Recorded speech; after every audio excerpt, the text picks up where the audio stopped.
Hey guys, we are today going to look a little bit more in depth at the fuel system issues with the 345 we did the revival on. We kind of went over some things pretty quickly, but then I realized after posting about it on some forums and stuff that it's a very, very common problem, and I don't think there's still people still have questions about it, basically. So let's go over that in a little bit more detail here. So the first thing to note is that the tractor we're working on right now, this is a 345 with the serial number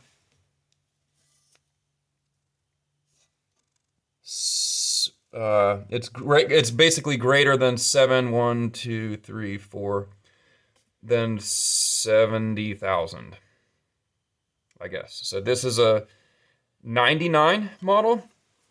And so there will be some things about this one that are a little bit different than older or newer models. So the biggest problem that the guys had is that there's the arrangement of the muffler in respect to where the fuel pump is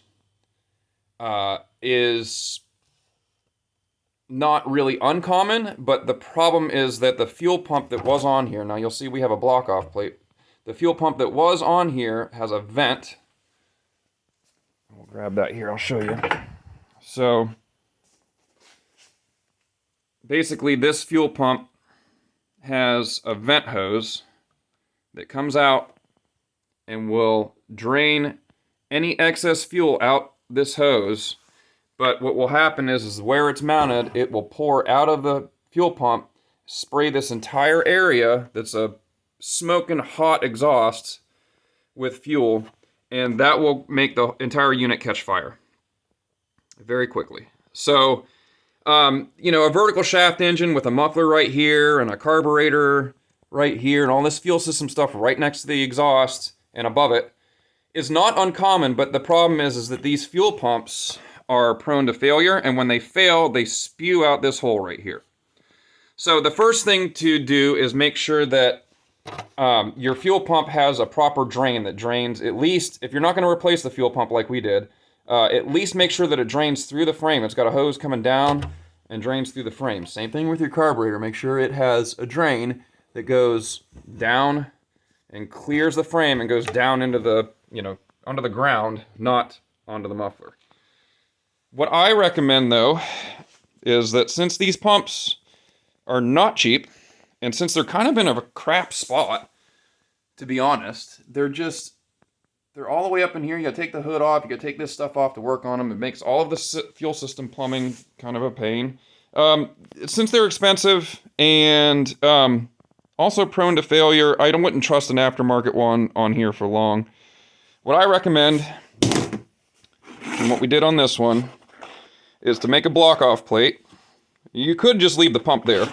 It's not going to hurt anything to just leave it connected to the engine, but for cleanliness, chop out the mating flange, or the mounting flange of the pump.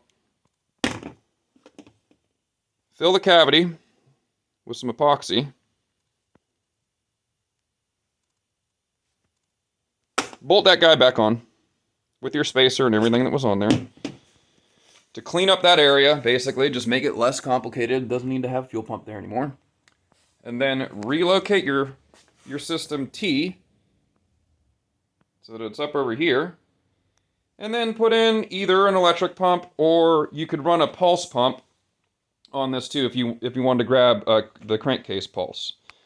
But now the advantage to this is reliability, first of all, and second of all, you don't have that vent line up there waiting to just spew stuff on top of the muffler. And what we've done here, and I'll show you in a little bit more detail, so we've got the fuel line coming from the tank here into this pump, which is mounted on a factory bracket location here. That's tied into the ignition circuit. Up to a T, back to the tank, and then out to the carb. What's nice about this system is that you don't have to worry about the pressure in the pump, really. So this is a standard automotive pump. It's like 5 psi or something like that. It's a little bit excessive for a small engine. But since the carburetor isn't really receiving any pressure, it's just receiving flow because the flow comes here and can go out to the carb and also back to the tank, it's not going to overpressurize that seat. So it opens up your options for fuel pumps. So tied in with the ignition system, this thing just turns on when you turn on the key. So it makes priming really, really easy. There's no vapor lock because there's always fuel, cool fuel from the tank flowing through that circuit. It makes the whole thing just reliable and way less problematic. So that's what I recommend. The other thing about the fuel system in these is that the factory lines that run down the frame and up into the tank were rotted, so we took care of those, and then the grommets in the tank where the lines connect needed fixed too, but we covered that on another video. The main thing I wanted to go over in this was to show fuel pump problems with these guys and how we got around it and how you might be able to get around it for less money than it would cost you to replace it with a Kawasaki pump, and also give you peace of mind that you're not going to have that hot muffler being doused with fuel from that fuel pump. So it's not the prettiest thing in the world, but it definitely cleans up this area, makes it a lot easier to work in here if you ever have to. Just less plumbing, less stuff. So that is fuel pump issues and our fuel pump modification and fix. So just wanted to share that with you guys. It seems like it's a really, really common problem that comes up, and people are still kind of confused about whether or not they should worry about it.